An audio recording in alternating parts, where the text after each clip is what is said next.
Buongiorno amici, bentornati per la seconda lezione su Kierkegaard. Nella prima, se l'avete vista, abbiamo parlato della vita e di alcune caratteristiche di Søren Kierkegaard.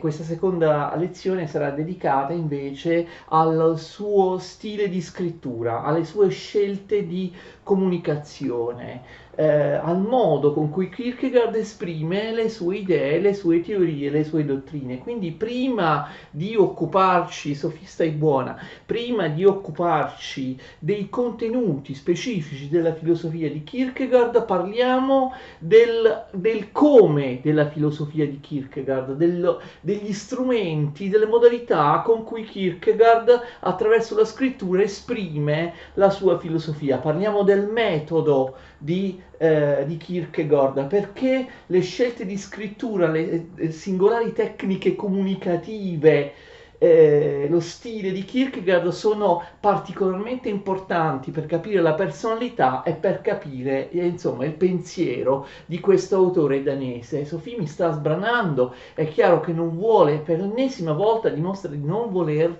condividere l'onere della lezione con me, di non volermi aiutare. Io però prima ti ho dato il prosciutto, tu hai detto che mi avresti aiutato. Lasciamo andare Sophie che come al solito non vuole lavorare e vediamo come scrive Kierkegaard, quali sono le sue scelte di scrittura.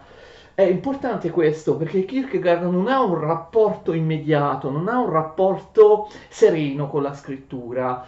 La scrittura di Kierkegaard, un po' come la sua personalità, è contorta, è drammatica, è complessa, è l'esito di una serie di riflessioni dolorose, di turbamenti e così via. Cioè Kierkegaard ha un rapporto indiretto con la scrittura e anche il suo tendere a comunicare al ricevente, a colui che legge quello che lui scrive, i contenuti ha delle caratteristiche molto complesse. La scrittura di Kierkegaard può essere divisa per definizione del suo stesso autore in comunicazione diretta e in comunicazione indiretta. Che cosa significa? Diverse sono le occasioni in cui Kierkegaard scrive. La comunicazione diretta, attenzione, è rappresentata dall'insieme degli articoli che Kierkegaard scrive, in particolare degli articoli di giornale, in particolare quelli che lui scrive per il suo giornale. Ricordate, nella scorsa lezione abbiamo detto che lui fonda e dirige e scrive da solo un giornale, Il Momento, che polemizza con il giornale liberale Il Corsaro, polemizza un po' con tutti. Ricordate Kierkegaard in qualche modo un po' masochisticamente non si fa pregare nello scatenare discussioni, polemiche, litigi che lui cerca continuamente di alimentare, di proseguire, si mette contro il mondo, si mette contro le tendenze dominanti del suo tempo, sono articoli anche molto sofferti. Quindi questa è la comunicazione diretta, la comunicazione che riguarda temi di attualità, che riguarda soprattutto temi religiosi, ma anche riguarda anche argomenti di politica, di società, comunque argomenti di occasione, argomenti di attualità.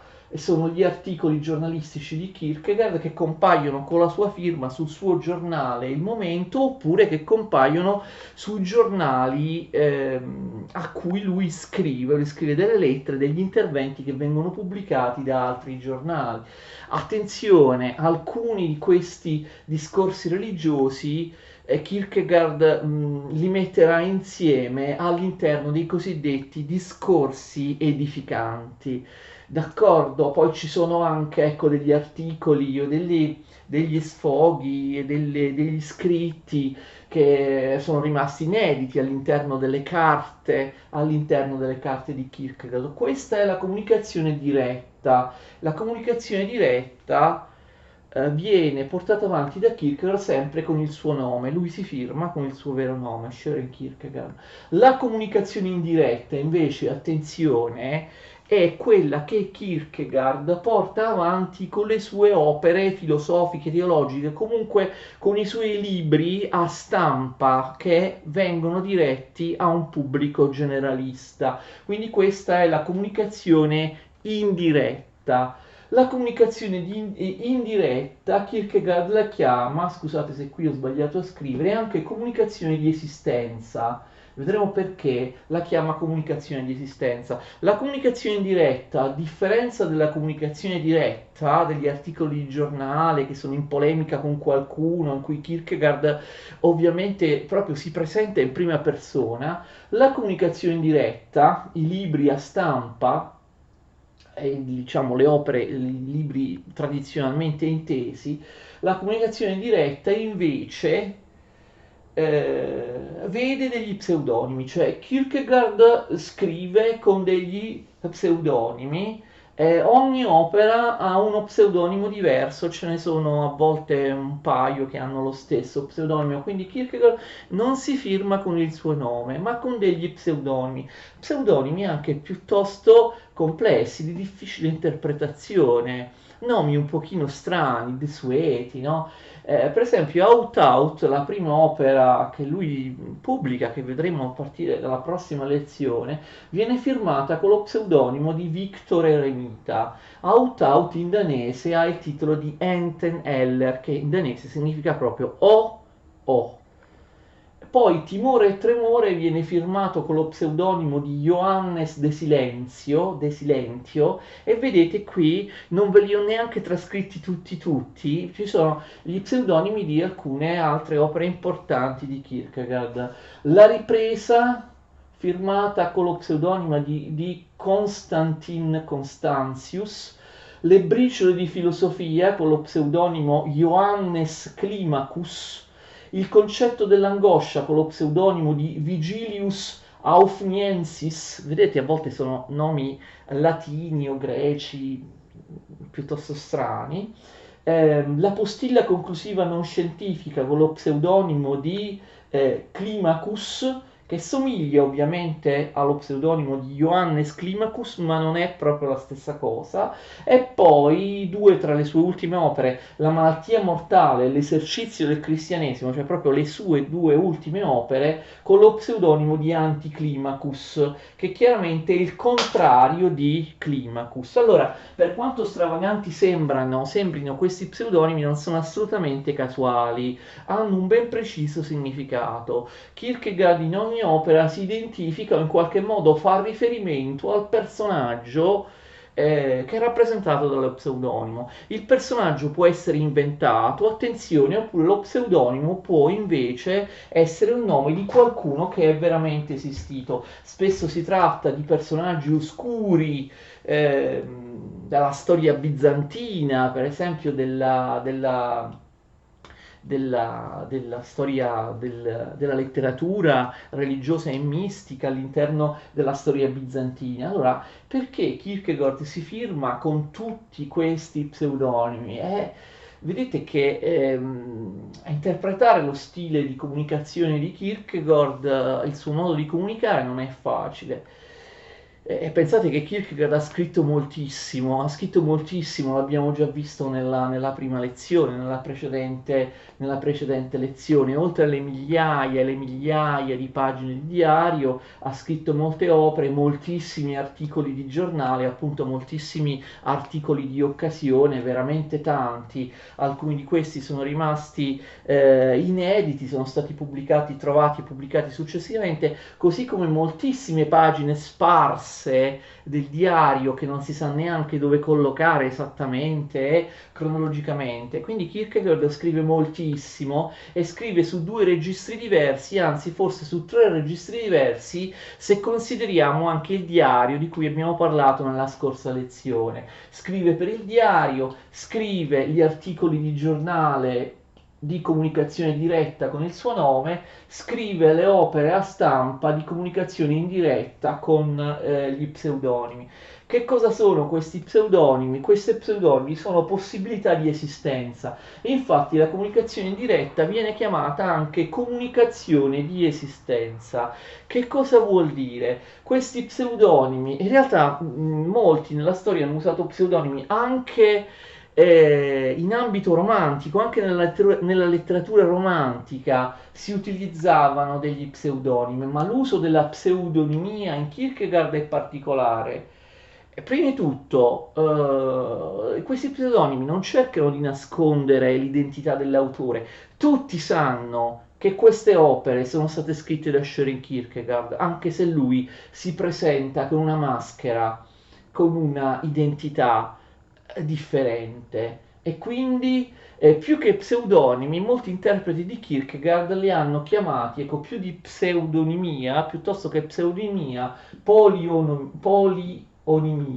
Voi sapete che pseudonimia significa nome falso, polionimia significa nome molteplice, molti nomi, ok? Invece di essere dei nomi falsi, si tratta di molti nomi, cioè di nomi differenti, che non vogliono nascondere l'identità dell'autore, ma che sono nomi differenti perché in ogni opera Kierkegaard in qualche modo interpreta un personaggio differente. Si tratta di una specie di teatro delle maschere.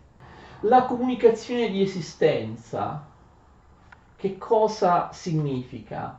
Significa che Kierkegaard vuole comunicare la sua esistenza, ciò che lui realizza, ciò che fa nella sua vita quotidiana, e quindi usa questo teatro delle maschere per comunicare la sua esistenza. Che significa? Ricordate che nella prima lezione abbiamo detto che Kierkegaard è critico in generale verso quasi la totalità della storia della filosofia, perché secondo lui la storia della filosofia è ingannevole perché è costituita da autori, da degli imbroglioni, da dei ciarlatani, di cui Hegel è soltanto il massimo esponente, ma insomma ce ne sono moltissimi, di personaggi, di autori, di filosofi che scrivono in maniera diversa da come vivono, cioè non comunicano la loro esistenza, scrivono delle cose ma vivono in tutt'altro modo. Hegel costruisce un bellissimo castello, dice metaforicamente Kierkegaard,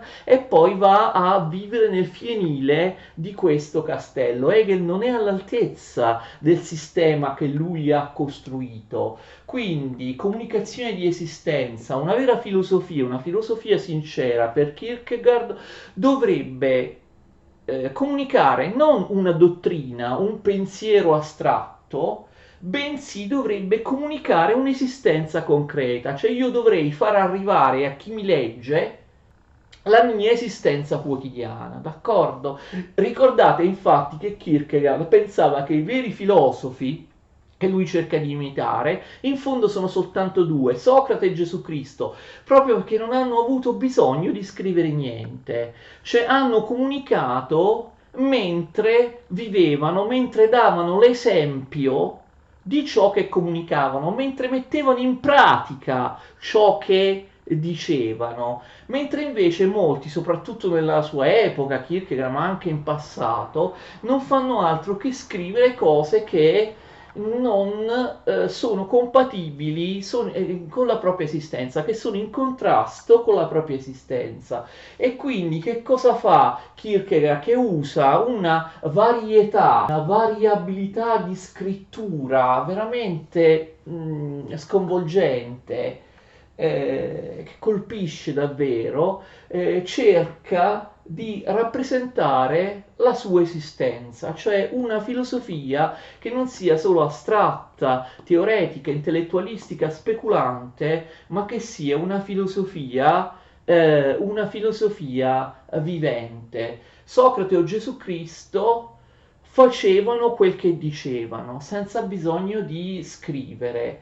Nell'epoca della scrittura Kierkegaard invece si vede costretto a scrivere, però attraverso un'estrema varietà, variabilità di forme di scrittura, un'ironia, cioè cose appunto che rendono la sua scrittura non immediata, non facile, ma estremamente contorta. Lui cerca di rappresentare un'esistenza, cioè lui scrive a differenza di Socrate e di Cristo, però in qualche modo cerca, capite, di scrivere in modo tale da rappresentare la comunicazione orale della vita quotidiana. Cioè scrive, attenzione, in modo tale da far sembrare che quello che scrive riproduca in qualche modo la variabilità della comunicazione orale. È un po' quello che Platone faceva con Socrate, no? Nei dialoghi aporetici, nei dialoghi giovanili, in cui cercava in qualche modo di scrivere, ma forse Platone l'ha fatto non solo nei dialoghi giovanili, ma dappertutto, cercava di scrivere in maniera non conclusiva, in maniera non dogmatica, modificando le cose da un dialogo all'altro,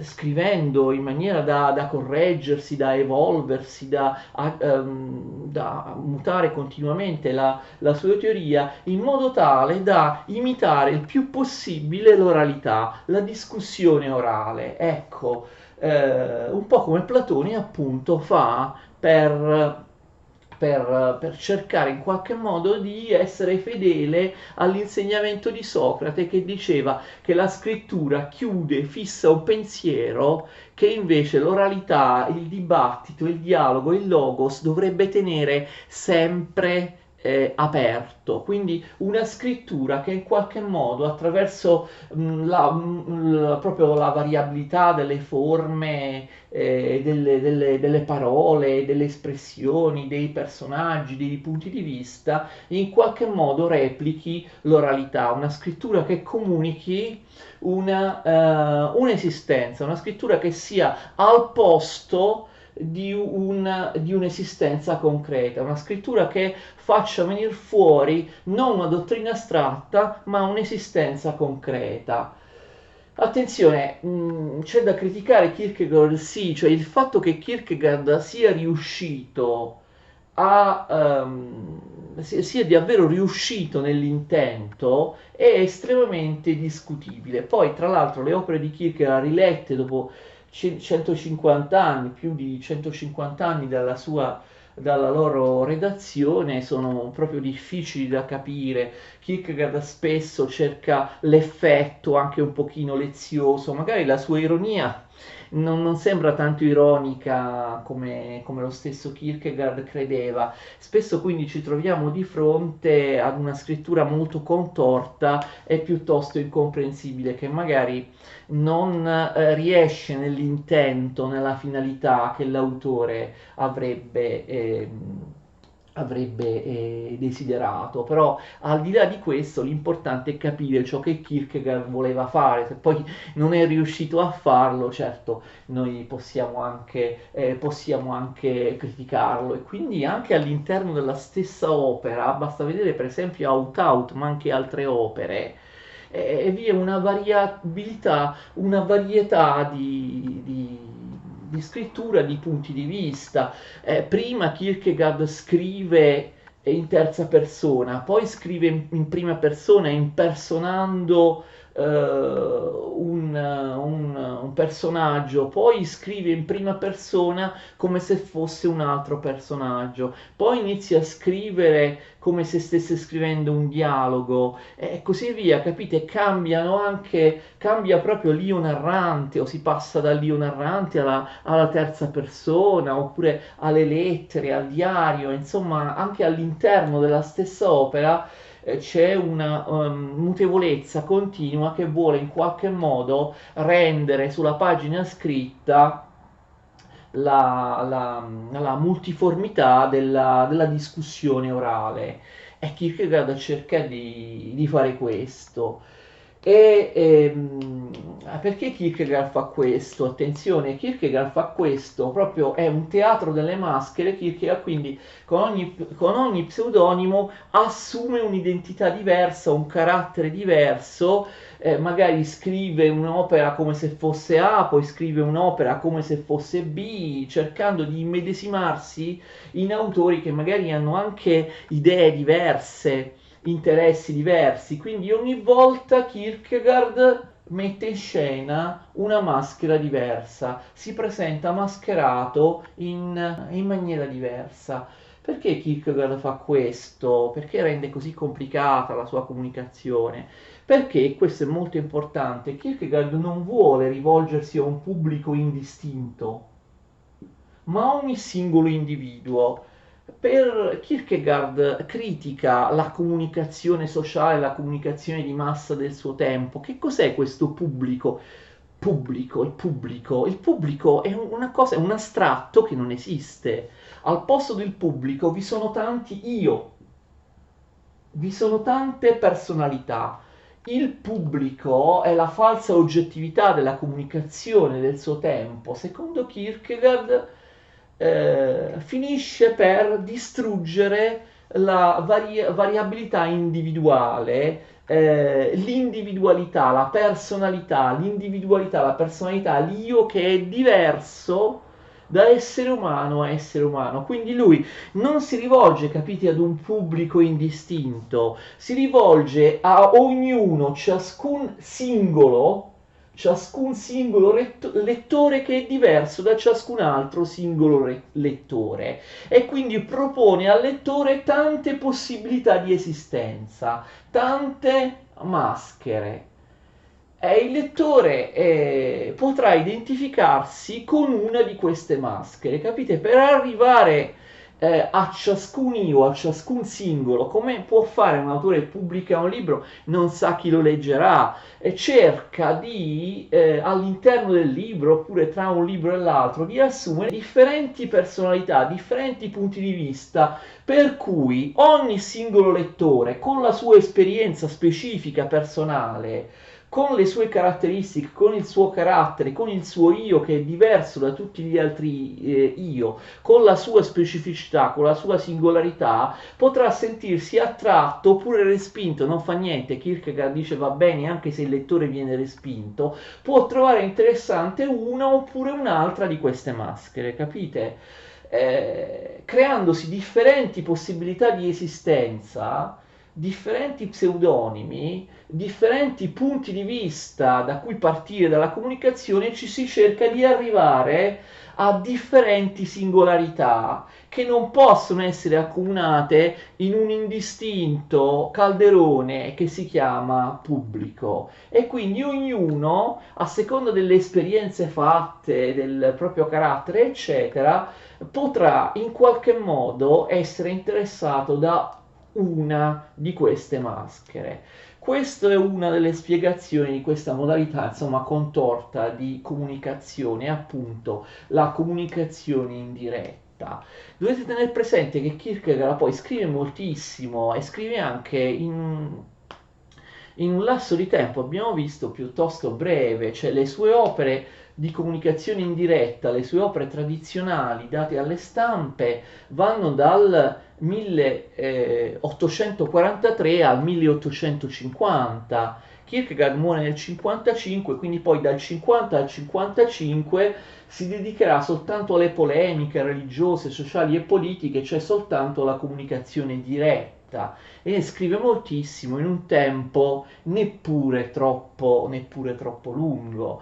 La comunicazione di esistenza, la comunicazione indiretta, ha anche un'altra motivazione strettamente legata a quella che vi ho detto prima, cioè vuole in qualche modo essere in polemica con il giornalismo dell'epoca, con il giornalismo che lui considera massificante, gregarizzante, omologante. Lui critica il giornalismo dell'epoca, i mass media dell'epoca, perché dice che portano avanti il feticcio, l'illusione dell'oggettività. In realtà, quando il giornalista scrive il suo pezzo, il suo articolo, o il pastore scrive il suo discorso, in realtà loro appunto pensano a un'oggettività per un pubblico indistinto che è dal punto di vista di Kierkegaard un inganno.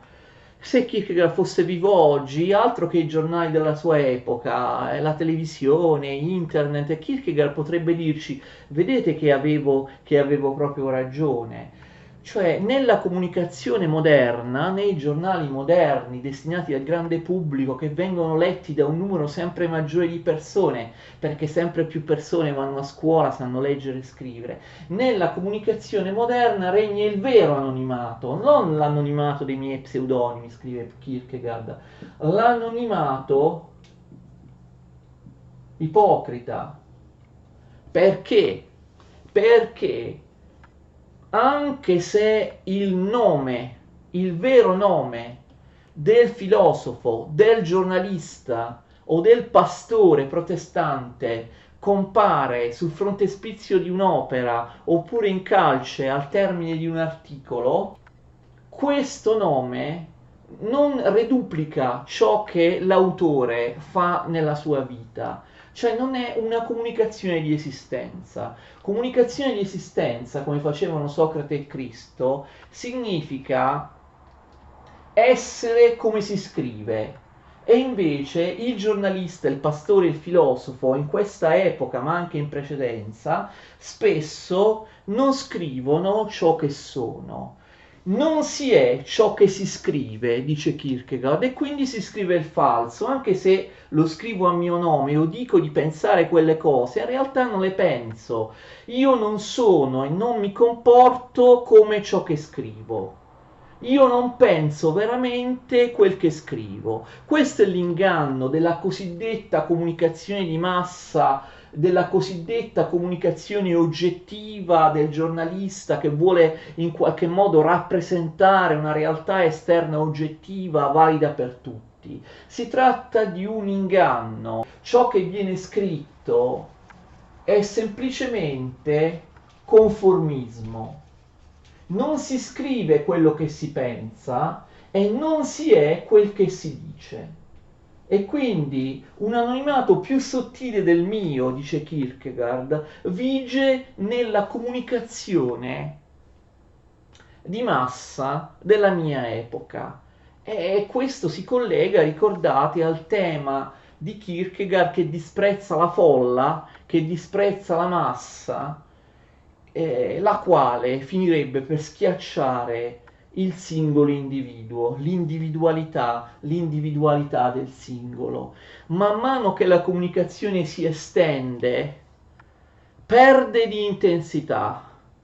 Più aumenta il numero dei giornali che vengono venduti, più fasulla è l'informazione, l'insieme delle notizie che si trovano in questi giornali.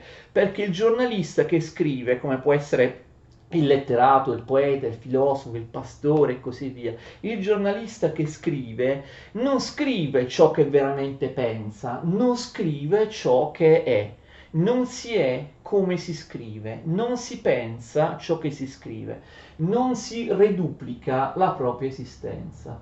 Reduplicare il messaggio, reduplicare il messaggio significa, secondo Kierkegaard, far arrivare da parte dell'emittente, di colui che scrive per esempio l'articolo, nei confronti del ricevente, far arrivare un messaggio che corrisponda all'esistenza, cioè un messaggio di esistenza che corrisponda alla vita di chi comunica. Io riduplico il messaggio che scrivo nelle mie opere quando agisco, quando sono in conformità con il messaggio, con la comunicazione che ho dato. Ma questo, secondo Kierkegaard, non avviene praticamente mai.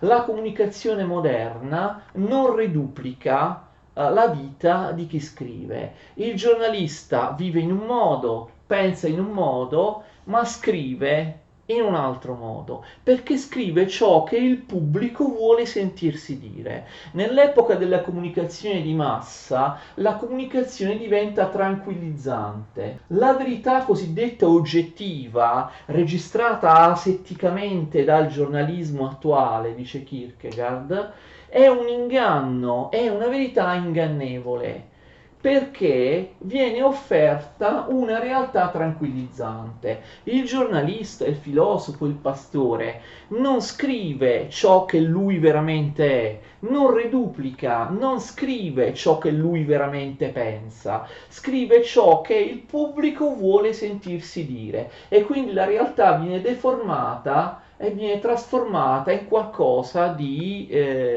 tranquillizzante per il pubblico e quindi abbiamo l'omologazione, il conformismo, perché quando l'individuo si inabissa all'interno della massa del pubblico, che cos'è il pubblico? È una mazza odiosa e indistinta, perde appunto le sue caratteristiche specifiche di individuo. La difesa dell'individualità rispetto al collettivo, vedremo, sarà una delle caratteristiche dell'esistenzialismo di Kierkegaard, è uno dei toni di massima polemica nei confronti di Hegel. A differenza di Hegel, non si può dedurre l'individuo a priori dal pensiero. L'individuo, come dicono i medievali, questa è l'idea appunto religiosa di Kierkegaard, l'individuo, come dicevano i medievali, è ineffabile.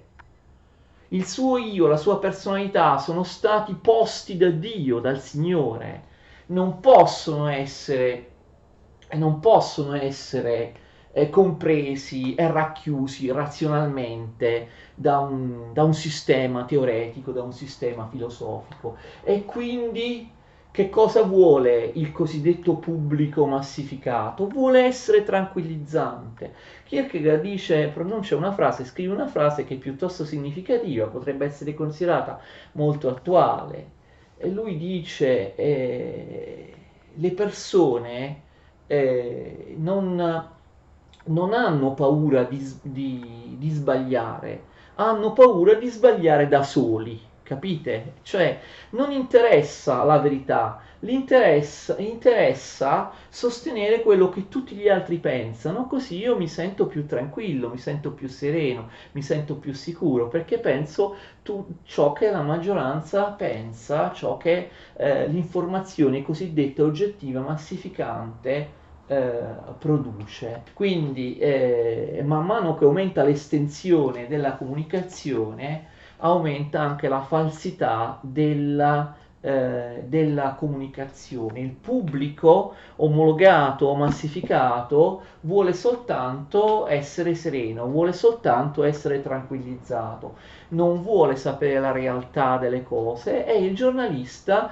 non gli dice la realtà delle cose. Il giornalista non dice al pubblico quando scrive ciò che lui pensa, non dice al pubblico quando scrive ciò che lui è, non reduplica il messaggio, non è una comunicazione di esistenza perché si scrive ciò che non si è, si scrive ciò che non si pensa. E questo è quindi il grande inganno della cosiddetta comunicazione di massa. Quindi vedete, Kierkegaard porta avanti una polemica molto interessante e anche molto attuale sul conformismo dell'informazione di massa, il conformismo che aumenta proprio quanto più la società diventa libera, diventa democratica, diventa appunto una società di massa, pur arrivandoci da altri presupposti e con altri fini.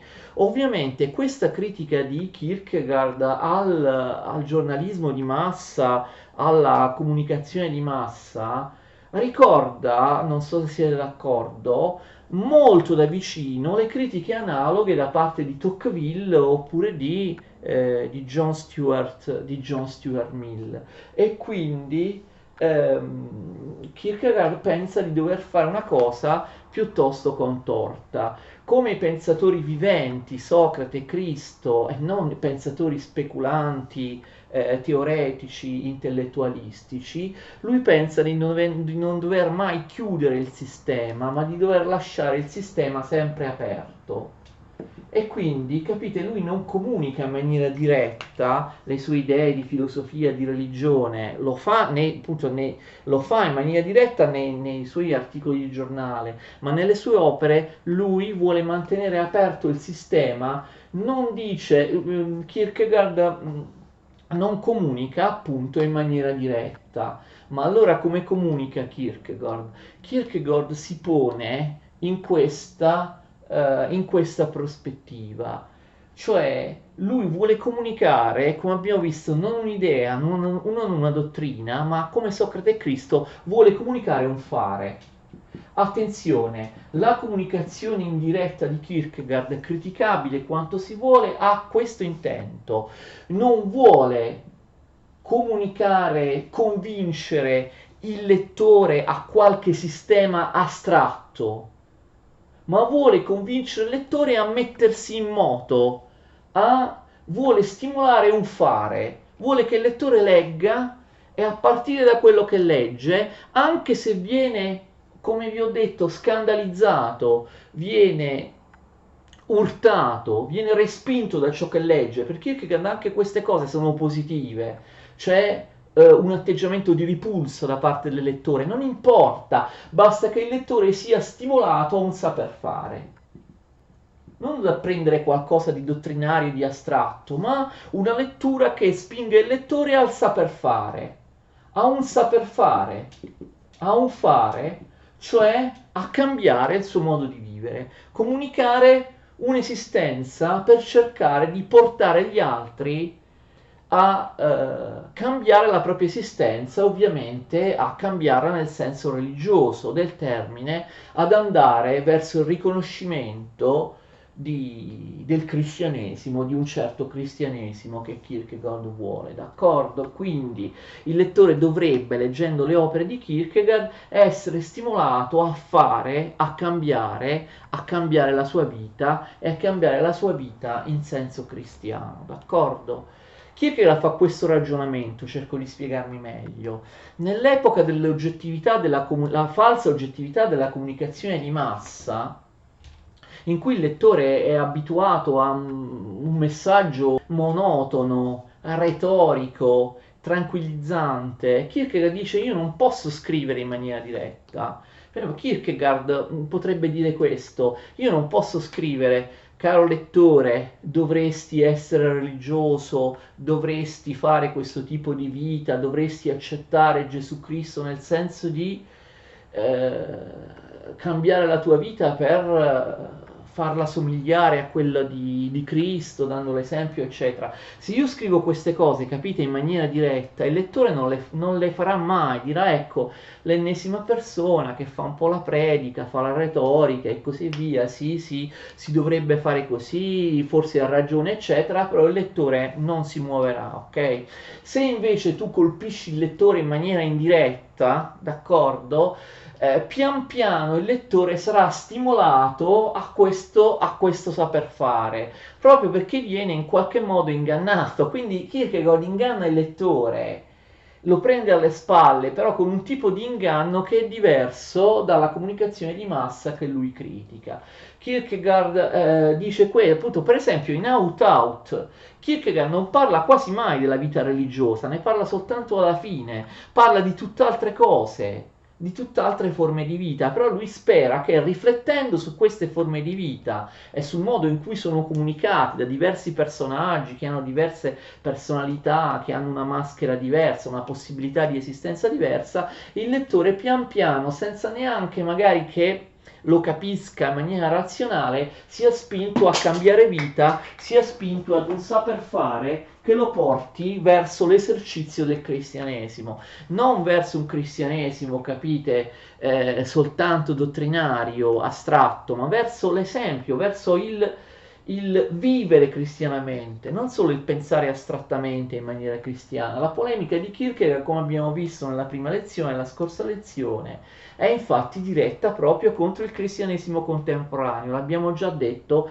nella precedente lezione. Kierkegaard dice tutti dicono di essere cristiani, ma poi si comportano in maniera opposta rispetto al cristianesimo, non vivono come dicono, d'accordo? Così come il giornalista o lo scrittore non vive in conformità di quello che dice, di quello che comunica. E quindi il cristianesimo è diventato burocratico, è diventato borghese, è diventato mondano, è diventato tranquillizzante, e Kierkegaard non è d'accordo. Lui vuole muovere nel lettore un saper fare senza chiudere il sistema, senza dirgli in maniera esplicita qual è la sua idea, senza arrivare a una conclusione, appunto per suscitare in qualche modo l'interesse, la curiosità del lettore, che pian piano dovrebbe essere stimolato a un saper fare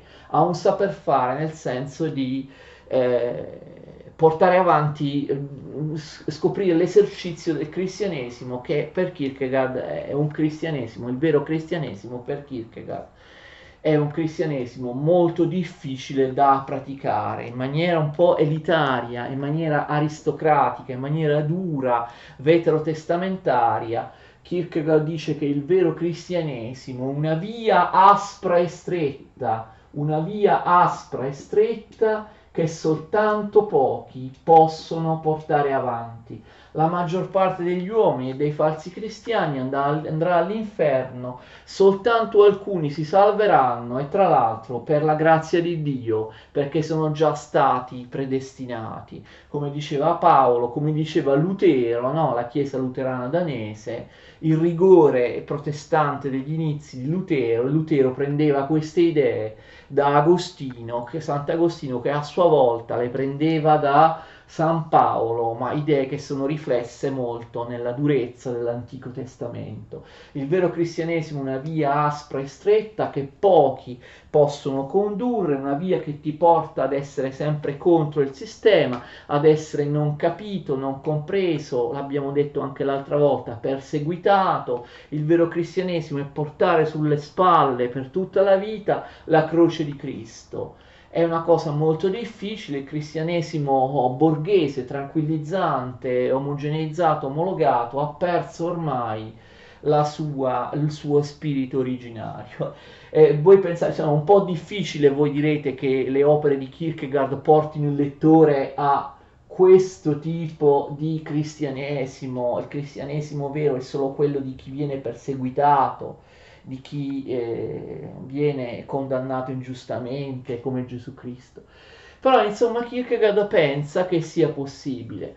Questo è molto importante, cioè la finalità cristiana di Kierkegaard. Kierkegaard scrive tutte le sue opere, tutto quello che scrive, tutto quello che fa, e in difesa di questo cristianesimo vuole, o forse si illude, di poter attivare negli altri, nei lettori, questo tipo difficoltoso e doloroso, difficile di cristianesimo. Kierkegaard dice: non lo posso fare in maniera diretta, dicendo appunto ai lettori dovete essere cristiani così e colà, cioè esprimendomi in maniera aperta, diretta, perché in questo modo sarei confuso appunto con la falsa oggettività della comunicazione dei giornali della mia epoca. Quindi devo comunicare in maniera indiretta per poter comunicare la mia esistenza in maschera, in maniera indiretta, per poter attivare questo saper fare.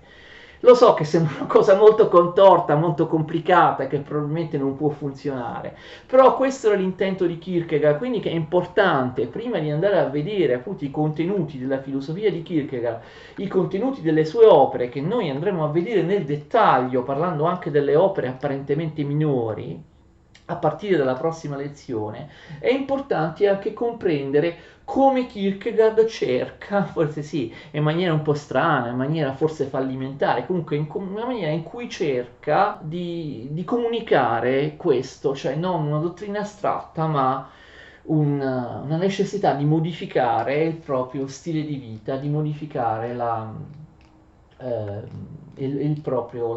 la propria esistenza. Kierkegaard dice che tutto quello che scrive, anche quello appunto in cui le cose che non parlano assolutamente del cristianesimo, di questo cristianesimo e così via, lui le ha scritte sempre per cercare di spingere il lettore ad attivarsi verso questo tipo molto severo e difficile di vita cristiana. Tutto ciò che ho scritto, dice Kierkegaard, l'ho scritto per colpire alle spalle. Come faccio ad arrivare al lettore a modificare non le sue idee, ma la sua vita, l'esercizio proprio pratico della sua vita lo posso fare solo in questo modo, cioè attraverso il colpire alle spalle.